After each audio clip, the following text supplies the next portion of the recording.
तो अस्सलामु अलैकुम everybody, welcome back to my YouTube channel.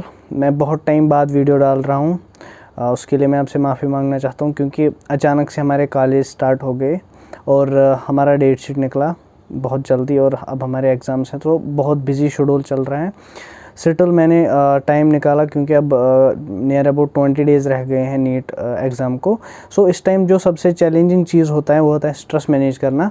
अभी आप जो हैं आप पे बहुत स्ट्रेस होगा। इवन मैं आपको इतना तक बोल दूंगा कि जब ये 20 डेज़ रह गए थे पिछले साल, मुझे भी मतलब भरोसा नहीं था कि क्या मेरी सिलेक्शन होगी, मतलब फिर रैंक लाना तो दूसरी बात है। सो इस टाइम सबसे इम्पॉर्टेंट यही चीज़ है कि आपको कॉन्फिडेंट रहना है।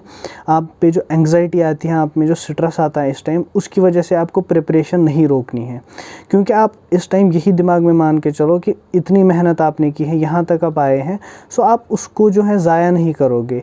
आप इस टाइम भी इवन इस एंग्जाइटी में भी पढ़ोगे, सो आपको खुद ब खुद नीट के टाइम आप खुद ब खुद उन बच्चों से डिफ्रेंशिएट हो जाओगे जो अभी डिस्टर्ब होंगे इस एंग्जाइटी की वजह से। So hold on to your dreams. आप अपने एफर्ट्स डालते रहो। एंग्जाइटी जो है वो नेचुरल है, सबको होगी। सो अब जो इस एंग्जाइटी में भी पड़ेगा उसको आगे एडवांटेज मिलेगा। ये चीज़ आपको दिमाग में पहले ही रखनी है।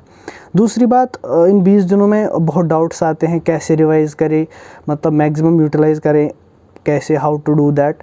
एंड जो बायो ऑर्गेनिक और इनऑर्गेनिक हैं, ये at the end of the preparatory phase ये लगता है इंसान को कि दिमाग से स्किप हो गई, क्योंकि मैंने पहले ही बोला था आपको मेमोरी बेस्ड सब्जेक्ट्स हैं। So due to exam stress pseudo dementia होता है, इंसान को लगता है मुझे भूल गया है, जो कि एक्चुअली होता नहीं है। सो उस चीज़ के लिए मैं आपको क्या बोल रहा हूँ, जो ये 20 डेज़ हैं ये आपको मैक्सिमली यूटिलाइज़ करने हैं अपने रिवीजन में। रिवीजन कैसे करना है? सबसे पहले हम बायो पे आते हैं। जो बायो है, जो मैंने आपको पहले पीडीएफ दिया था, मैंने आपको तब भी एश्योर किया था कि एक एक लाइन जो एनसीईआरटी की हैं वो रिवाइज़ होती हैं उस पीडीएफ से। सो फिर एक बार मैं आपको बोल रहा हूँ, जितने टाइम आप उस पीडीएफ को रिवाइज़ कर सकते हो उस पीडीएफ को रिवाइज़ करते रहो, और उसके साथ साथ जो एनसीईआरटी की डायग्राम्स हैं उनकी लेबलिंग अच्छे से करो। सो इससे आपका बायो जो है वो कवर हो जाएगा।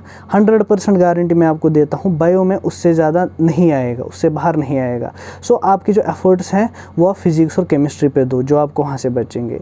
उसके बाद आते हैं ऑर्गेनिक और इनऑर्गेनिक पे। अभी अगर आप ऑर्गेनिक और इनऑर्गेनिक टेक्स्ट पढ़ने लगोगे, वो line by line word by word, तो आप पे बहुत स्ट्रेस आएगा, क्योंकि आप पढ़ते पढ़ते सोचने लगोगे कि बहुत सिलेबस है और टाइम कम है। सो व्हाट आई सजेस्ट, जो भी आपने अभी तक एनसीईआरटी पढ़ी है ऑर्गेनिक इनऑर्गेनिक में, जो भी पॉइंट आपने हाईलाइट किया है, बस उन्हीं हाईलाइटेड पॉइंट्स को आप बार बार रिवाइज करो। वो हाईलाइटेड पॉइंट जो है उन्हीं में से मैक्सिमम क्वेश्चंस आते हैं और वो आपके दिमाग में फ्रेश रहे होंगे। और ऑर्गेनिक की एक और चीज़, जो ऑर्गेनिक टेक्स्ट पे जो रिएक्शंस दिए हुए हैं उनको बार बार देखो, वो जस्ट लाइक उनको मतलब नज़रों के सामने रखो। जब कल को आपको एग्ज़ाम में क्वेश्चन आएगा तब आपको सोचने की ज़रूरत नहीं पड़नी चाहिए। पहले ही मैंने आपको बोला था कैसे उनको कैसे उनको याद करना है। हर एक reaction, reactant side, product side देखना है, रिएजेंट्स देखने हैं, particular name of that reaction. Organic में खासकर मैं आपसे बोल रहा हूँ। सो ऐसे आप ऑर्गेनिक, इनऑर्गेनिक और बायो करोगे। अब फिज़िक्स और फिज़िकल केमिस्ट्री के बारे में मैंने आपको पहले ही बोला था कि इनमें जो 11th 12th में सबसे ज़्यादा टाइम इन्हीं को देना पड़ता है, सो दैट इनके जो कंसेप्ट्स हैं वो स्ट्रांग हो जाए। एट द एंड अगर आपने पहले से ही अच्छे से पढ़ रखी है फिज़िक्स और फिज़िकल केमिस्ट्री, तो आपको ज़्यादा टेंशन लेने की ज़रूरत नहीं है, क्योंकि ये कंसेप्ट बेस्ड होता है, और अगर आपके कंसेप्ट्स अच्छे हैं तो एग्ज़ाम में आपको क्वेश्चन आ जाता है। बट इस टाइम क्या ज़रूरी है आपके लिए करना, जितने भी मेन कंसेप्ट्स हैं उनको आपको रिवाइज़ करना पड़ेगा। और उसके लिए सबसे बेस्ट मेथड क्या है? सबसे बेस्ट मेथड है पिछले 10 साल के पेपर, सिर्फ पिछले 10 साल के क्वेश्चंस जो हैं फिज़िक्स और फिज़िकल केमिस्ट्री में इन पर्टिकुलर। देखो, किसी भी कॉम्पिटिटिव एग्ज़ाम के अगर आप पिछले 10 साल के पेपर करते हो, सो जितना भी सिलेबस उस कॉम्पिटिटिव एग्ज़ाम में पूछा जाता है उसके सारे मेन कंसेप्ट्स रिवाइज होते हैं। सो अगर आप पिछले 10 साल के क्वेश्चंस करोगे, सो इनडायरेक्टली आप पूरा सिलेबस जो है, पूरे कंसेप्ट जो हैं उनको रिवाइज़ कर रहे हो। एक तो आपके कंसेप्ट्स रिवाइज़ हो रहे हैं और उन कंसेप्ट्स पे आपको प्रैक्टिस भी हो रहे हैं, क्योंकि आप क्वेश्चंस प्रैक्टिस कर रहे हो। सो सबसे पहली बात मैंने आपको बोली, बायो जो है, बायो में आप वो पीडीएफ करोगे, बार बार करोगे, एक एक लाइन एनसीईआरटी की उससे क्लियर है, और एनसीईआरटी की डायग्राम्स जो हैं उनकी लेबलिंग देखोगे। सेकंड, ऑर्गेनिक इनऑर्गेनिक में जितने भी आपने हाईलाइटेड पॉइंट्स किए हैं, टाइम कम है, उन्हीं हाईलाइटेड पॉइंट्स को बार बार देखो, सो दैट वो आपको जो है विजुअल मेमोरी में स्टोर हो, आप मतलब बिल्कुल आपका रिफ्लेक्स तेज़ हो क्वेश्चन अटेम्प्ट करने के दौरान। और फिज़िक्स और फिजिकल केमिस्ट्री में मैंने आपको बोला पिछले 10 साल के पेपर्स, ठीक है। सो ये हो गया प्रिपरेशन के रिगार्डिंग। और इसके बाद मैं आपको बोलूँगा अब 20 डेज़ आर लेफ्ट। सो जो पहले 10 दिन हैं अभी से आप स्टार्ट करो, हर दिन आप 2 से 5 एक मॉक टेस्ट दे दो। और जो लास्ट के 10 दिन बचते हैं उसमें आप 2 से 5 पिछले 10 साल के क्वेश्चन पेपर अटेम्प्ट करो।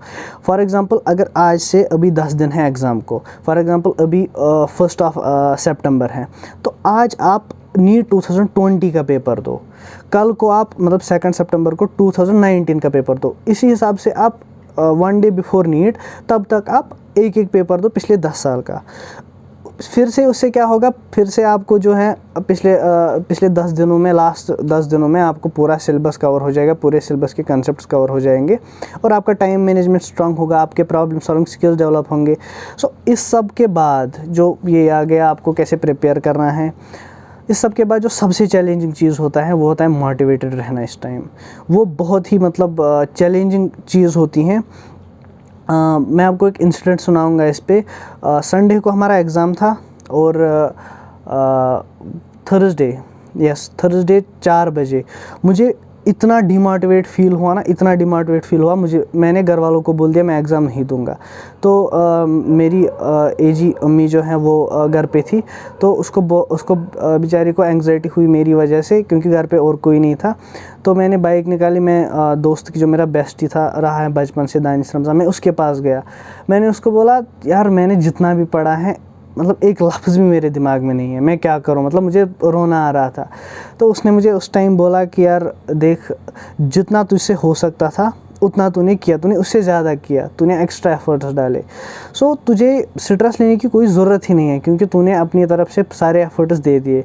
और दूसरी बात, अब तुझे इस टाइम मतलब इस एंग्जाइटी में तुझसे पढ़ा नहीं जाएगा। सो तू अगेन जो मैंने आपको बोला हाईलाइटेड पॉइंट्स जो हैं वो आप रिवाइज। सो ये मुझे उसी फ्रेंड ने बोला है। सो मैंने उस टाइम फिर वो उन दो फ्राइडे सैटरडे संडे को हमको एग्ज़ाम था, फ्राइडे और सैटरडे मैंने बायो को भी यही किया, ऑर्गेनिक को भी यही किया, इनऑर्गेनिक को भी यही किया।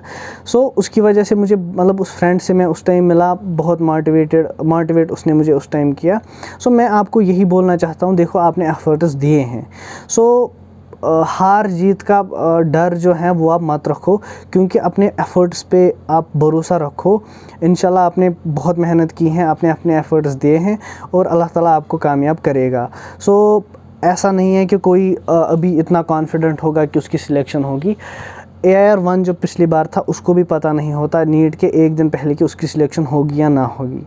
So again I am saying, अभी आपको लग रहा होगा आप जनरल कैटेगरी में फॉल करते हैं, बराबर एग्ज़ाम के दिन तक, the moment you take your question paper, उसके बाद आपको खुद समझ आएगा कि आपकी प्रिपरेशन कितनी थी, आपने कितने एफर्ट्स डाले हैं, उसके बाद आपको कॉन्फिडेंस खुद आ जाएगा। और अभी जो है अभी एक और नेगेटिविटी होती है दिमाग में कि अगर फॉर एग्जांपल ये क्वेश्चन है, मुझे लास्ट दिनों बहुत नेगेटिविटी आई थी। लाइक मैं सोच रहा था ये फॉर एग्जांपल ये क्वेश्चन है, अभी मेरा दिमाग यहाँ पे काम कर रहा है, क्या वहाँ पे करेगा। आप देखो नेगेटिविटी की लेवल क्या थी। मैं सोच रहा था मतलब मेरी दिमाग से तब मेरा दिमाग काम करेगा क्योंकि मैं नीट दे रहा हूँगा, जिसके लिए मैंने पिछले 2 साल से प्रिपेयर किया है। सो उस पर मेरे भाई ने कहा था कि जब तक मतलब तू पेपर पकड़ेगा तब तक तेरा ध्यान इधर उधर होगा। The moment you take your paper, जिस क्वेश्चन पे तू मतलब जिस क्वेश्चन को तू पढ़ रहा होगा, तेरा 100% कंसंट्रेशन उस क्वेश्चन पे होता है। मतलब तेरे इर्द गिर्द क्या हो रहा है तुझे कुछ फ़र्क नहीं पड़ेगा। अगर फायरिंग थी के side on you won't care. So आपको मैं यही बोलना चाहता हूँ कि जब आप पेपर पकड़ोगे, जो क्वेश्चन आप पढ़ रहे होंगे ना उस टाइम, सो उस पर आपका 100% फोकस होगा। मैं आपको ये तक बता रहा हूँ कि देखो कुछ क्वेश्चंस ऐसे थे ना, मैंने अच्छे से वो पोर्शन नहीं किया था प्रिपेयर, क्योंकि नीट का सिलेबस काफ़ी होता है, बट एक बार मैंने उनको देखा था फॉर एग्ज़ाम्पल। सो उस टाइम दिमाग इतना हाइपर एक्टिव होता है ना कि एक बार देख लिया दिमाग में है तो समझ आ जाता है 4 ऑप्शन में से कौन सा है। सो इसीलिए मैंने आपको ये वीडियो अभी इस टाइम बनाई कि आप डिमोटिवेटेड बहुत फील कर रहे होंगे। सो कोई टेंशन लेने की ज़रूरत नहीं है, आपने बहुत एफ़र्ट्स दिए हैं और आपके एफ़र्ट्स के मुताबिक जो आप डिज़र्व करते हो आपको मिलेगा इंशाल्लाह। अल्लाह ताला पे भरोसा रखो, अपनी प्रिपरेशन पे भरोसा रखो। एंड जाते जाते मैं आपको बोलूँगा, एंग्जाइटी की वजह से, स्ट्रेस की वजह से ये लास्ट के 20 क्रूशल डेज़ ये अपने वेस्ट मत करो, इन पे प्रिपरेशन पे कोई इफ़ेक्ट मत आने दो। बाकी अल्लाह आपको कामयाब करे। अल्लाह हाफ़िज़।